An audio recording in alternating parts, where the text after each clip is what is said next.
किसी छोटे से गांव में एक पुरानी हवेली खड़ी थी जो वर्षों से वीरान और सुनसान पड़ी हुई थी।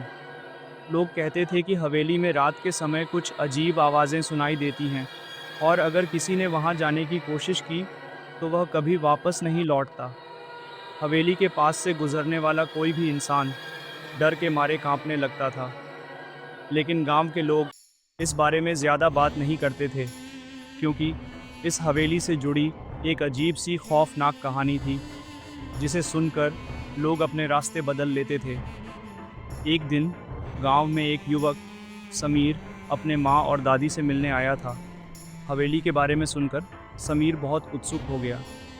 वह साहसी और रोमांच पसंद युवक था और उसने ठान लिया कि वह हवेली में जाकर उसकी सच्चाई जानेगा। समीर ने सोचा कि ये सिर्फ गांव वालों का डर है और कुछ नहीं। उसके दिमाग में ये बात बार बार घूम रही थी कि आखिर क्यों लोग इतनी डरावनी बातें करते हैं। समीर ने अपने दोस्तों को हवेली जाने की बात बताई, लेकिन सभी ने उसे मना कर दिया। उसके दोस्तों ने कहा कि तुम नहीं जानते, ये हवेली सचमुच बहुत खतरनाक है। अगर तुमने वहाँ जाने की ज़िद की तो तुम्हारे साथ कुछ बुरा हो सकता है। ये कहकर उसके दोस्तों ने उसे चेतावनी दी, लेकिन समीर ने किसी की नहीं सुनी और एक शाम हवेली के लिए निकल पड़ा। ये वही शाम थी जब लोग होली के त्यौहार को मना रहे थे। समीर के माँ ने उससे कहा था कि आज शाम पूरे गांव में होली जलाई जाएगी। लोग पूजा करके होली को जलाएंगे और ये त्यौहार मनाया जाएगा। इसीलिए शाम को जल्दी घर आ जाना। हम भगवान गणेश की पूजा करने के बाद होली का पूजन करेंगे और इस त्यौहार को मनाएंगे। समीर की माँ उसी गांव के एक गणेश मंदिर में हर दिन जाया करती थी। उनकी भगवान गणेश पर बहुत श्रद्धा थी। उनका मानना था कि उनके घर पर जो कुछ भी सुख और समृद्धि है वह सब कुछ भगवान गणेश की कृपा से ही है। समीर इन सब चीज़ों को नहीं मानता था और उसे दिलचस्पी भी नहीं थी। समीर ने ऐसे ही अपनी माँ को हाँ कहकर दोस्तों से मिलने चला गया। उस समय समीर के मन में कुछ और ही चल रहा था। समीर के मन में वो भूतिया हवेली का ख्याल बार बार आ रहा था। उसी के बारे में सोचते हुए समीर करीब 8 बजे सबसे छिपकर हवेली के पास पहुंचा। आज समीर ने सोचा कि वो इस हवेली का सच जानकर ही रहेगा। हवेली बहुत ही बड़ी थी और उसके गेट के पास आते ही समीर को लगा कि वह सचमुच एक खौफनाक जगह में आ चुका है। गेट से अंदर जाने के बाद वो हवेली के आंगन में आ पहुंचा और फिर उसने देखा कि हवेली का बड़ा सा दरवाज़ा आधा खुला हुआ था और अंधेरे में वो और भी डरावना दिख रहा था। समीर ने अपनी टॉर्च निकाली और धीरे धीरे हवेली के अंदर कदम रखा। अंदर का माहौल बिल्कुल शांत और डरावना था, लेकिन एक अजीब सी गंध भी महसूस हो रही थी। वह धीरे धीरे हवेली के हर कोने में जाता गया। हवेली के अंदर का हर एक कमरे में एक सन्नाटा छाया हुआ था और ठंड भी थी। साथ ही हवेली के हर एक कमरे में अजीब सी उदासी थी, एक वीराने और खंडहर की तरह सब उसे दिखाई दे रहा था। समीर ने आगे बढ़ते हुए एक कमरे के अंदर झांका। अंदर एक पुरानी चारपाई पड़ी हुई थी और दीवारों पर धूल और मकड़ी के जाले थे। कमरे के एक कोने में एक पुराना संदूक रखा था। उसने अपनी टॉर्च ली और उसके पास जा पहुंचा। जैसे ही समीर ने संदूक खोला तो उसने उसके अंदर एक कांच की बोतल देखी। बोतल के ऊपर कुछ अभिमंत्रित धागे बंधे हुए थे। समीर ने उस अभिमंत्रित धागे को निकाल दिया और बोतल का ढक्कन उसने खोल दिया। जैसे ही उसने उस बोतल के ढक्कन को खोला, उसने देखा कि एक अजीब सा धुआं उसमें से निकल रहा है और समीर को एक ठंडी हवा का एहसास भी हुआ। उसकी आंखों के सामने एक धुंधली छाया दिखाई दी। तब समीर को एक आवाज़ सुनाई दी, क्या तुम मेरी मदद करोगे? समीर डरते डरते पीछे मुड़ा, लेकिन सामने कोई नहीं था। उसने खुद को शांत किया और सोचा कि शायद यह सिर्फ उसका भ्रम है। लेकिन जैसे ही वो कमरे से निकलने लगा, उसे वो आवाज़ फिर सुनाई दी, क्या तुम मेरी मदद करोगे समीर? समीर अब पूरी तरह से डर चुका था, लेकिन उसका मन यह जानने के लिए बेचैन था कि ये सब क्या है। उसने उस काली छाया को ध्यान से देखा और फिर अपनी टॉर्च की रोशनी को उसके पास ले गया। इस बार उसको एक चेहरा उभरता नजर आया। वह किसी महिला का चेहरा था। उसकी आंखों में एक गहरी मायूसी और पीड़ा थी। समीर ने डरते हुए पूछा कि तुम कौन हो? तब उस महिला ने धीरे से मायूसी के साथ कहा कि मैं भी तुम्हारी तरह इस हवेली के बारे में जानने के लिए एक दिन सभी से छुप कर आई थी और यहाँ इस बोतल में हमेशा के लिए कैद हो गई। मैं भी इस हवेली का राज जानने के लिए एक दिन इस गांव आई थी, लेकिन एक खौफनाक घटना ने मेरी ज़िंदगी बदल दी। अब मेरी आत्मा यहीं बसी हुई है और मैं यहाँ पर पिछले 10 सालों से तड़प रही हूँ। मुझे यहाँ से निकलना है और मुक्त होना है, पर ये काम मैं खुद नहीं कर सकती। तब समीर ने पूछा, लेकिन तुम यहाँ कैद कैसी हो गई? तुम्हें किसने कैद किया और क्या हुआ था तुम्हारे साथ? उस महिला की आत्मा ने जवाब दिया कि ये एक श्रापित हवेली है और जो कोई यहाँ पर आया है वो वापस लौट कर नहीं गया है। जब तुम इस हवेली के सारे कमरे देख रहे थे, क्या तुमने एक बात जानी कि सारे कमरे में एक एक संदूक रखा हुआ है? समीर ने कहा कि हाँ, जब मैं सारे कमरे देख रहा था तब हर एक कमरे में एक एक संदूक रखा हुआ था। तब उस आत्मा ने कहा कि उन सारे कमरे के हर एक संदूक में उन सभी लोगों की आत्मा कैद है जो यहाँ पर आई थी लेकिन बाहर जा नहीं पाई। जो कोई यहाँ आता है वो एक नए संदूक में कैद हो जाता है और उसके लिए एक नए कमरे का निर्माण अपने आप हो जाता है और फिर वो यही कैद हो जाता है। इस हवेली को एक दुष्ट तांत्रिक ने अपनी काली विद्याओं से बांध कर रखा है और वो हर एक कैद आत्मा का इस्तेमाल अपनी काली विद्याओं को बढ़ाने के लिए करता है। ये कोई साधारण तांत्रिक नहीं है। इस तांत्रिक की मृत्यु तो 100 साल पहले ही हो चुकी थी, लेकिन अपनी काली शक्तियों के कारण वो आज भी इस हवेली के तहखाने में अपनी काली विद्याओं से इन कैद आत्माओं का इस्तेमाल करता है। उसने अब तक 1000 आत्माओं को कैद किया है और जब वो 1001 आत्मा को कैद कर लेगा तब वो अपनी अंतिम काली विद्या का प्रयोग करके मानव शरीर प्राप्त कर लेगा और फिर से वो अपने बुरे कारनामे शुरू कर देगा, जैसा उसने इस हवेली में रहने वाले लोगों के साथ किया था। इस हवेली में 10 लोग रहते थे और सभी को उसने अपनी काली विद्या से कैद कर रखा है। इस हवेली की मालकिन को इस तांत्रिक पर बहुत विश्वास था। वो अपने पति के बीमारी को ठीक कराने के लिए इस दुष्ट तांत्रिक से मिलने इस हवेली के पीछे वाली वीरान जंगलों में जा पहुंची थी, लेकिन उसे क्या मालूम था कि ये दुष्ट तांत्रिक सहायता करने के बजाय इन सबको अपनी काली विद्याओं के चलते कैद कर लेगा। इस तांत्रिक को 1001 आत्माओं की शक्ति चाहिए थी ताकि वो अपनी मृत्यु को अपने बस में कर सके। इस हवेली में रहने वाले 10 लोगों को किसी ने ही अपनी काली विद्याओं से मारकर कैद कर लिया है। जब ये 10वें इंसान पर इसी तहखाने में अपनी काली विद्याओं का प्रयोग कर रहा था, तब उसी समय उस बेहोश आदमी को होश आ गया और फिर उसे इस तांत्रिक का सारा रहस्य समझ आया। उसने इस तांत्रिक का विरोध किया। तब उनके बीच हुई लड़ाई में इस तांत्रिक और उस 10वें इंसान की मृत्यु हो गई, लेकिन मरने के बाद भी अपनी काली विद्याओं से उसने इन सभी 10 लोगों को कैद कर लिया और इस हवेली को अपनी बुरी शक्तियों से बांध दिया, ताकि जो भी इंसान इस हवेली में कदम रखेगा वो इससे बाहर ना जा सके और रात के 12 बजते ही वो इस हवेली में हमेशा के लिए कैद हो जाए। समीर को अब यह पूरा मामला समझ में आने लगा था। समीर ने सोचा कि अगर वह इस महिला आत्मा की मदद कर सकता है तो शायद महिला आत्मा को इससे मुक्ति मिल सकती है। समीर ने पूछा कि मैं आपकी मदद कैसे कर सकता हूँ, और जब मैं इस हवेली में आ चुका हूँ तो क्या मैं इससे बाहर जा सकता हूँ?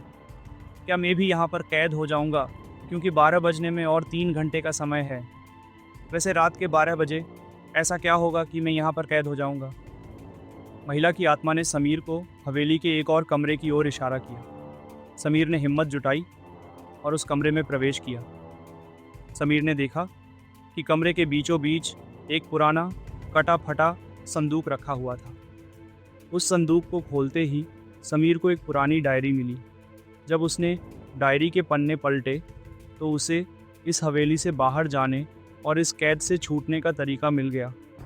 समीर ने उस आत्मा से कहा कि मैं तो किसी भगवान में विश्वास नहीं करता हूँ, तो फिर मैं यहाँ से बाहर कैसे जा पाऊँगा और उस तहखाने में रखी हुई उस दुष्ट तांत्रिक की खोपड़ी को कैसे नष्ट कर सकता हूँ, क्योंकि इस डायरी के मुताबिक वही इंसान इस हवेली के बाहर जा सकता है जिसके पास कोई ईश्वरीय ताकत मौजूद हो, और वही इंसान इस तांत्रिक की खोपड़ी को इस हवेली के बाहर ले जाकर किसी पवित्र जगह पर इसे नष्ट कर सकता है।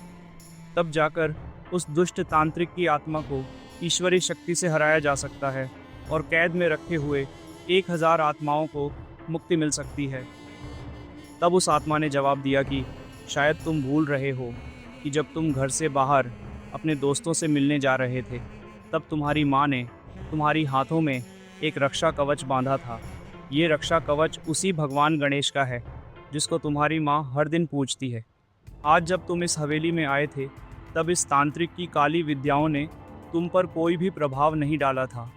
नहीं तो जो कोई भी यहाँ आता है, वो इन काली विद्याओं के भूल-भुलैया में रात के 12 बजे तक फंसा रहता है, और जैसे ही 12 बज जाता है, ये बुरी शक्तियाँ उस इंसान को ख़त्म कर देती है। तुम भाग्यशाली हो जो ये रक्षा कवच तुम्हारी हाथों में बंधा हुआ है। अब ज़्यादा देर मत करो, तहखाने में जाकर उस तांत्रिक की रखी हुई खोपड़ी ले आओ और फिर इस हवेली से सीधा बाहर निकल जाना। याद रखना कि जब तुम इस हवेली के बाहर जाओगे तो पीछे मुड़कर मत देखना, वरना ये काली शक्तियाँ तुम्हें अपनी जाल में फंसाकर तुम्हें यहाँ पर हमेशा के लिए कैद कर लेगी। और हाँ, अपने जूते और सॉक्स निकाल कर ही तुम्हें ये काम पूरा करना है। तुम इन जूतों और सॉक्स को अभी निकालो और अपने काम पर लग जाओ। अब तुम्हारे पास सिर्फ 2 घंटे बचे हैं। ये काम तुम्हें आज रात 12 बजे के पहले करना होगा, वरना तुम जहाँ कहीं पर भी हो, 12 बजते ही तुम इस हवेली में हमेशा के लिए कैद हो जाओगे। एक और बात याद रखना, तुम जो कुछ भी कर रहे हो, इसके बारे में तुम बाहर किसी को कुछ भी नहीं बताओगे, वरना तुम्हारी मेहनत विफल हो जाएगी। अब देर मत करो, जल्दी जाओ। तांत्रिक की आत्मा उस तहखाने में निद्रा अवस्था में है। वो तुम्हें कुछ नहीं कर सकती, लेकिन 12 बजने के बाद वो जाग जाएगी। समीर ने उस महिला की आत्मा से वादा किया कि वह उसकी मदद करेगा और वह उसे इससे मुक्ति दिलाएगा। समीर अपने जूते और सॉक्स निकालकर उस तहखाने में जाने लगता है। उस दुष्ट तांत्रिक की काली शक्तियाँ वहाँ पर मौजूद रहती है, लेकिन भगवान गणेश का रक्षा कवच समीर की उन काली शक्तियों से रक्षा करती है। समीर को उस दुष्ट तांत्रिक की खोपड़ी तहखाने के अंदर एक संदूक में रखी मिलती है। वह उसे उठा लेता है और अपने बड़े रुमाल में बांधकर हवेली के बाहर जाने लगता है। वह पीछे मुड़कर नहीं देखता है। उसे पीछे से कई तरह की आवाज़ें आने लगती हैं, जैसे कभी उसके दोस्त उसे पुकार रहे हों या कभी उसकी माँ या दादी उसे आवाज़ें दे रही हों। लेकिन फिर भी वह पीछे नहीं मुड़ता और सीधे हवेली के बाहर निकल जाता है। और गेट से बाहर निकलने के बाद वो सीधे रास्ते से चलने लगता है। साथ ही में वो सोचने लगता कि गांव में पवित्र जगह कहाँ हो सकती है जहाँ पर मैं इस खोपड़ी को नष्ट कर सकूं। तब उसे याद आता है कि आज तो पूनम की रात है और गांव में हर जगह होली जल रही होगी। उससे ज़्यादा पवित्र जगह आज के दिन और क्या हो सकता है। यही सोचकर वो गांव की हर एक जगह जाता है जहाँ पर उसे कोई जलती हुई होली दिखाई दे, ताकि वो उस खोपड़ी को उस अग्नि में डालकर नष्ट कर सके और उन 1000 आत्माओं के मुक्ति के साथ साथ खुद की भी जान बचा सके। समीर गांव में जलती हुई होली को हर एक जगह ढूंढने लगता है, लेकिन गांव में उसे एक भी जलती हुई होली नहीं मिलती, क्योंकि सारी की सारी होली अब तक बुझ गई होती है।